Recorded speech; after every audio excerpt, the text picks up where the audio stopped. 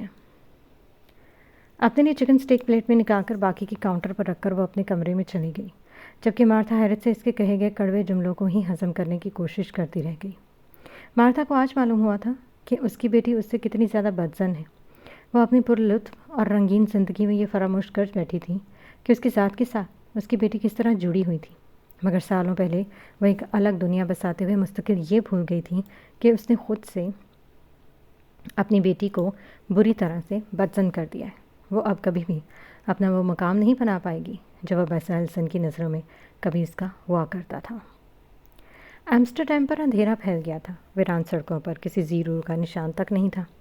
دھیرے دھیرے تمام گھروں کی بتیاں بجھ رہی تھیں۔ ایسے میں وہ انس کے کمرے میں اس کے بستر پر بیٹھا مسلسل اسے تھپک کر سلانے کی کوشش کر رہا تھا، مگر انس کچھ دیر آنکھیں بند کرنے کے بعد پھر سے کھول کر اس کی چہرے کی جانب دیکھتا تو حبروں کو جھرجھری آ گئی۔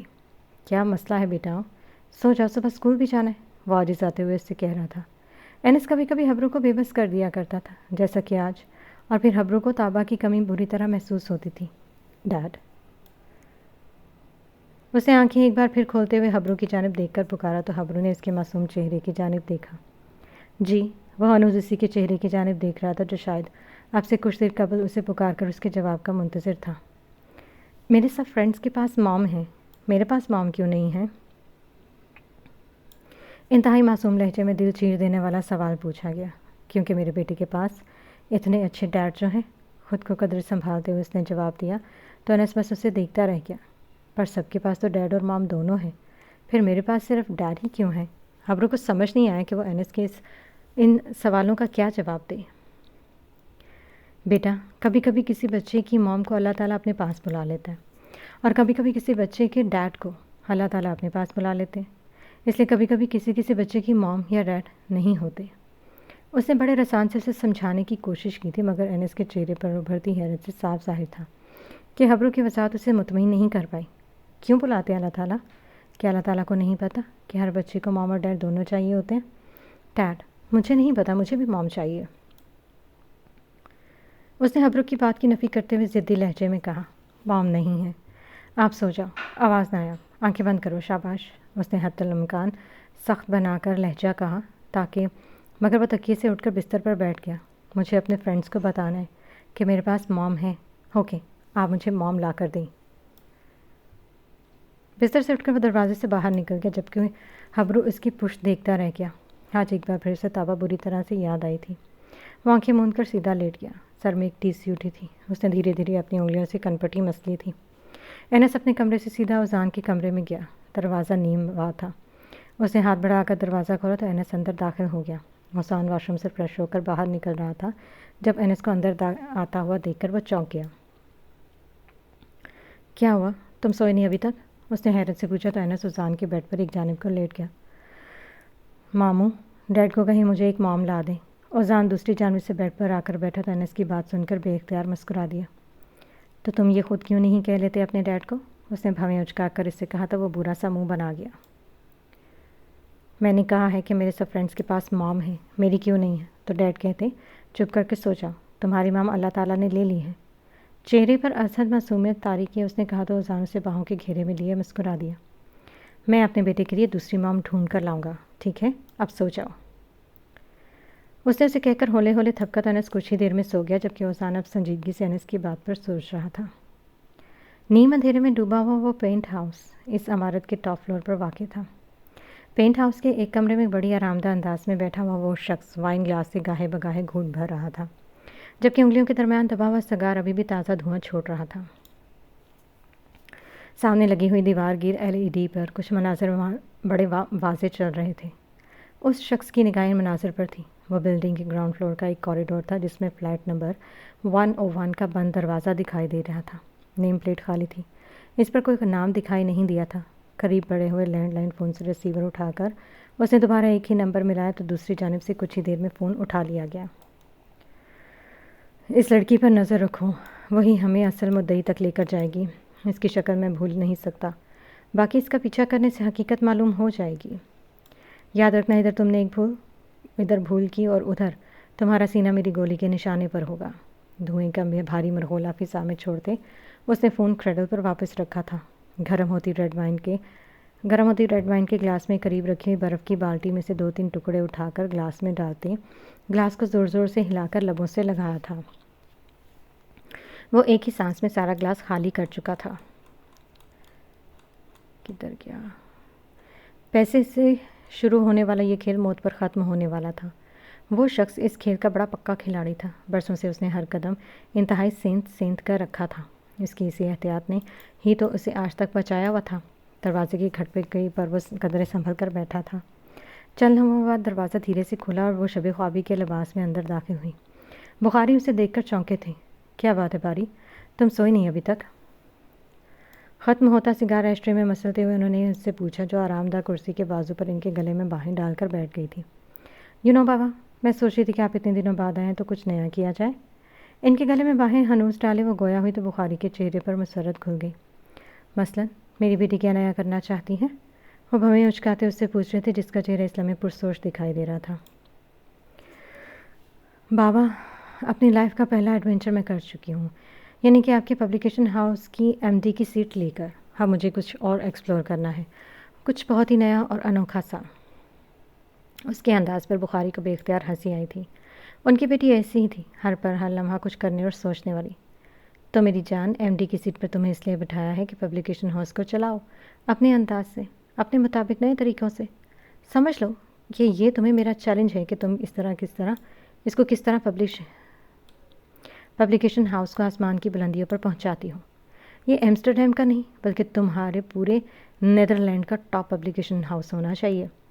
وہ اس کی جانب دیکھتے کہہ رہے تھے، جبکہ باریکا کے چہرے پر چمکتے ہوئے جوش کو وہ بہت پہلے ہی بھانپ چکے تھے۔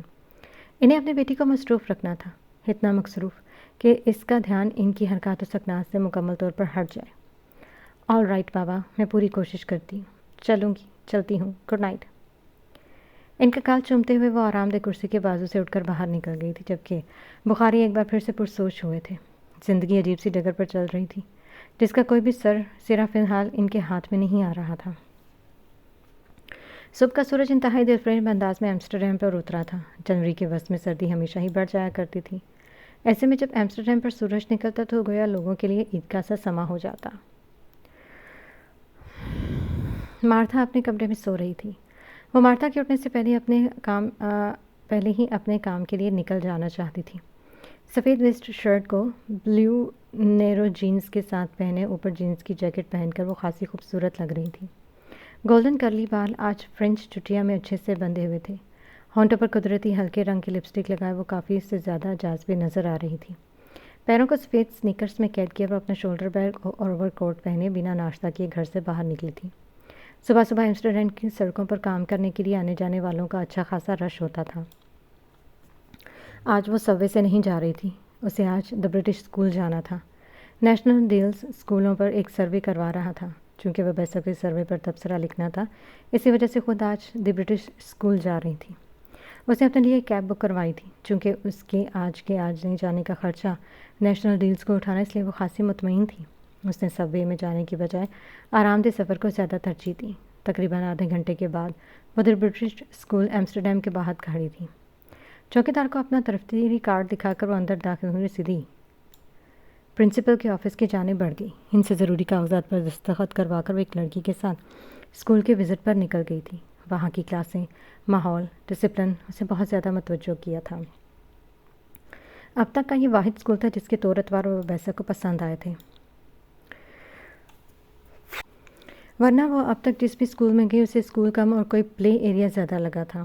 اس کے خیال میں بچوں کو آزاد ماحول دینے کی آڑ میں اسکول کا نظام خراب نہیں ہونا چاہیے۔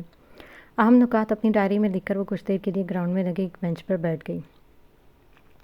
وہ آنکھیں مندے بینچ کی پشت سے ٹیک لگائے ہوئے تھی۔ کہ اسے اپنے گھٹنے پر کسی ہاتھ کا دباؤ محسوس ہوا۔ وہ ہڑبڑا کر جاگی تھی۔ ایک لمحے کے لیے اس کے چہرے پر حیرت نمودار ہوئی، پھر حیرت غائب ہو کر سوالیہ تاثرات میں بدل گئی۔ آپ وہی آنٹی ہیں نا جو اس دن گروسری اسٹور میں بل کر رہی تھیں؟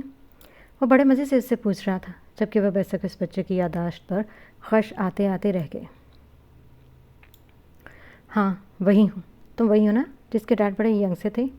وہ اپنا ہی جملہ بولنے کے بعد زبان دانتوں تلے دبا گئی تھی۔ اوف، یہ میں کیا بول رہی ہوں؟